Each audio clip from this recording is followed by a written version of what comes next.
If you've ever looked at one of your paintings and thought, wow, did a toddler do this? Welcome to the club. The painting process is messy and humbling and occasionally features getting paint in places it should never be. We've all done it. But here's the good news. Every awkward brushstroke is a step towards improvement. So in this video, I'm going to talk about developing a healthy relationship with the painting process, the learning journey, so that no matter where you are in your journey, you know you're going in the right direction. So grab a cuppa, get cozy, and join me while I share some painting wisdom that I've gleaned over 9 years of getting paint in the wrong places. Let's dive in.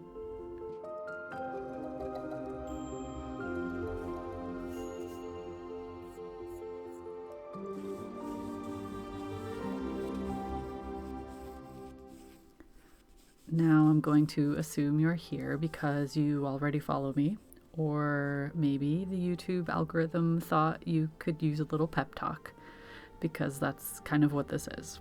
Whether you're brand new to painting or you've got a few good years under your belt, what I'm going to share can apply to every walk of life of every type of artist. I think most importantly, you take away the idea that you are exactly where you need to be in this moment.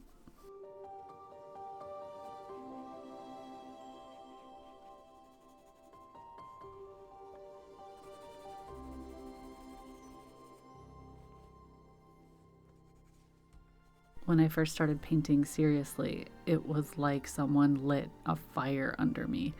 I came alive and I realized this is what I want to do with my life. But that also came at a cost. I felt such an urgent need to improve as quickly as possible because I was starting this new journey in my 30s and I felt so behind. I felt almost a desperation to learn every skill possible as quickly as possible to get to my goals. Almost every spare second I had was filled with studying, looking, drawing, painting, color mixing, researching, and if I wasn't doing it, I was thinking about it. My whole existence became about painting, and then soon after, making a business of it. And I did something very silly in those early years. I would look at works by master artists and directly compare myself to them. I thought I should be improving faster. I thought I should be much further along in my progression towards my goals. And yet, as each year went by, I saw I was still miles off. It wasn't until about 3 years in that I had an epiphany, which was that it doesn't matter how good my skills are. I will never be as good as I want to be, but that's okay.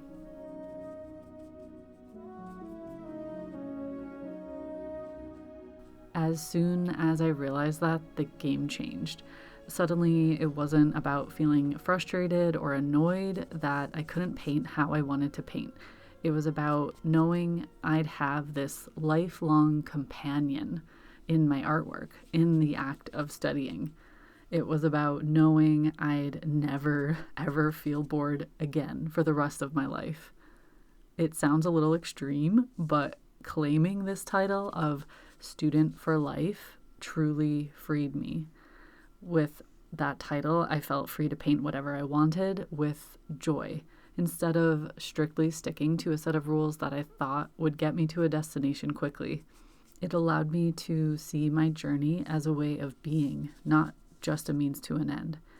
And it was very comforting to know that I'd let go of that burden to be something specific instead of focusing on what made me feel whole, which was the getting there, the journey, the studying, the practicing, the communing in nature with my sketchbook. And don't get me wrong, I have goals. I want to get better. I study a lot. I mean a lot. But I do so with the understanding that each brushstroke is like a new line in my life's novel. And at the end of my story, all I want to see is the joy and the passion that I feel when I'm truly creating without needing external validation or feeling the pressure of doing something specific. I think this mindset takes a lot of practice, just like changing any negative thought pattern does. And I know this because I've had OCD for most of my life. When I was younger, I couldn't go to bed without writing something very specific in my diary. If I didn't, I'd think that everyone I loved would die. As I got older, that manifested into destructive thought patterns, and it took me years of therapy to recognize this and to change my thought patterns. And to be honest, I still work on that every day. So what does this have to do with art? You're probably wondering. I think our mindset is hugely important to our ability to learn, especially in a creative field when much of our success comes from accepting where we are in our skill set, persevering through those struggles, and even more so when we're trying to share an emotional piece of ourselves with others. Let's talk about the process of painting. I recently did a live stream in which I painted this for a scene. And after 3 hours of chatting and painting, I came away with this study.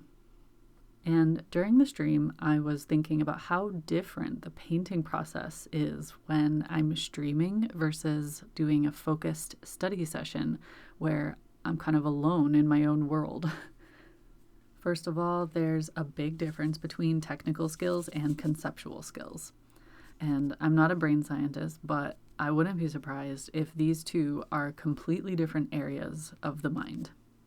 What happens as we progress in our painting journey is that many of the technical skills become second nature, like muscle memory. Eventually, you don't even have to think about how much water to use to get a certain consistency, or how long it will take the paint to dry, or how to layer two colors to get a result that you need.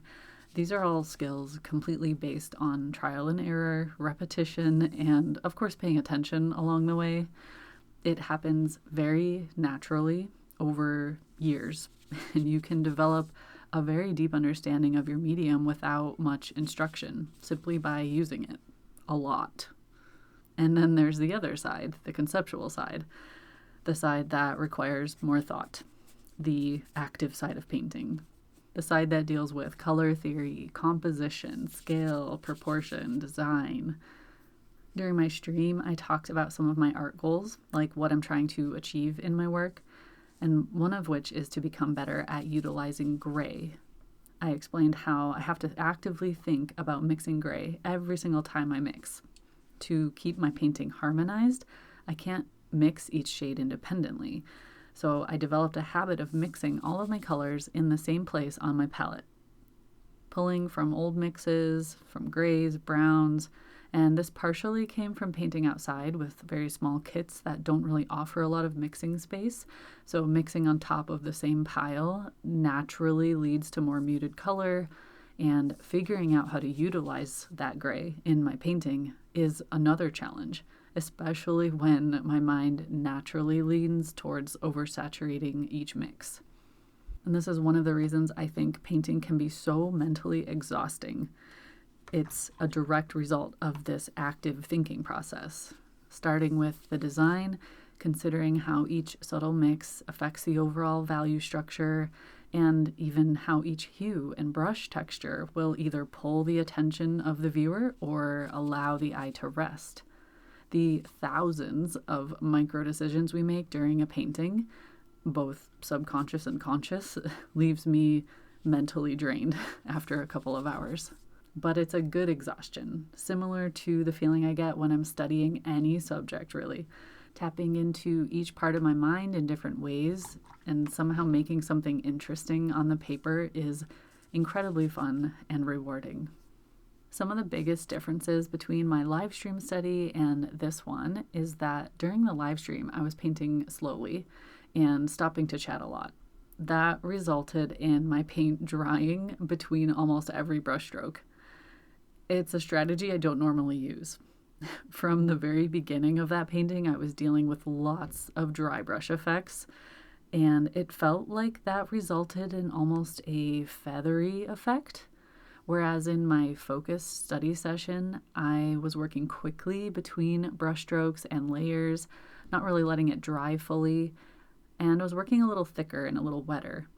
I did still utilize dry brush effects throughout the process, but most of that was at the end.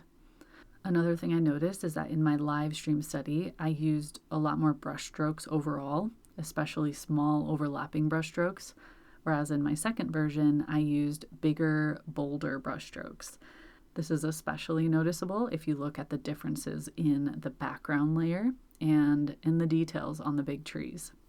I found it really interesting that there was such a difference in my color strategies in each version. In the live stream version, I very much focused on utilizing more muted color, and that was my goal. And I think that painting live in front of people held me accountable in some kind of subconscious way. And although I like that version, I still felt it was a little bit flat and it didn't quite achieve the effect of light that I wanted. In my second version, I did use more saturated color, but I focused more on values. I was able to capture the bright beam of light falling through the forest a little bit more successfully, which was one of the goals. So if I did this again, I would try to get a nice blend between the two versions. But this leads me back to one of my thoughts about the journey, is that you can't think about everything all the time. You kind of have to accept that you won't make huge strides in every single aspect of painting every time you paint. But I think expecting this and knowing this is a healthier way to approach painting. And it's not to discourage anyone. It's to hopefully inspire you to look at yourself as a student for life. Even some of the great painting masters understood this, and that's why they kept improving throughout their life beyond what anyone thought was possible. Almost every time we paint, we're going to grow in some way. Our understanding of color and light develops over hundreds of hours of practice, but also when we're not painting. The more we observe from life, the more we take in our surroundings in a deeper way, really noticing how light affects different objects at different times of day. This is all important in the painting process. And yes, sometimes we will have these aha painting moments and we'll think, I finally did it. I finally figured out how to mix this color, or my values are amazing in this piece, whatever it may be. But more often than not, I notice that one single little thing will improve with each painting. And if I continue to practice, that thing may become a permanent part of my skill set.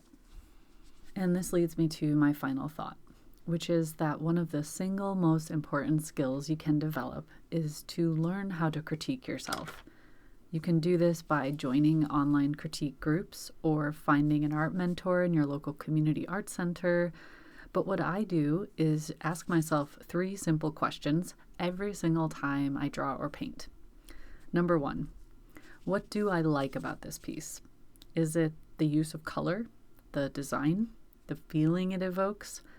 These little successes are important to recognize as our strengths along the way. And I admit it's sometimes not easy to find success in every piece. Sometimes the only positive is that we are aware that it is just a little more brush mileage we needed that day. Number 2, what can I improve on the next time? Is it the way I blended color? Was my green too vibrant or too yellow?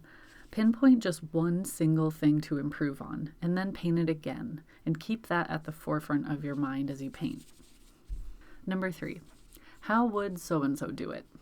This is maybe a bonus question if you have the energy, but what I mean is think about a master painter, someone you look up to. Think about one of their paintings that really inspires you.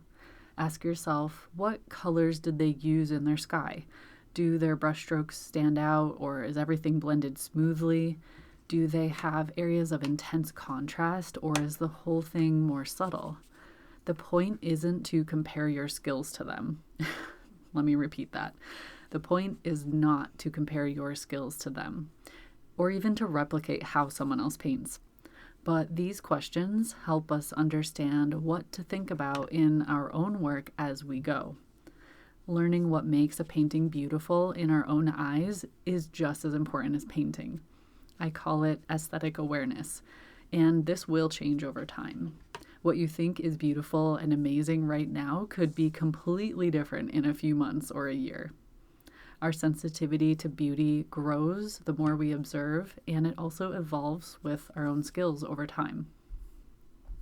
So, to wrap this up, I'd love to know any helpful mindset tips you have for maintaining a healthy relationship with your painting journey, especially if you're a beginner. What things do you keep in mind to keep yourself motivated? I'm sure there's someone else out there that could really use your insights, as we all have a very unique approach to this process. Lastly, I just want to thank you for joining me today. I hope you're inspired to paint and continue learning. And if you made it this far, give the video a like before you head out. It would definitely mean a lot to me.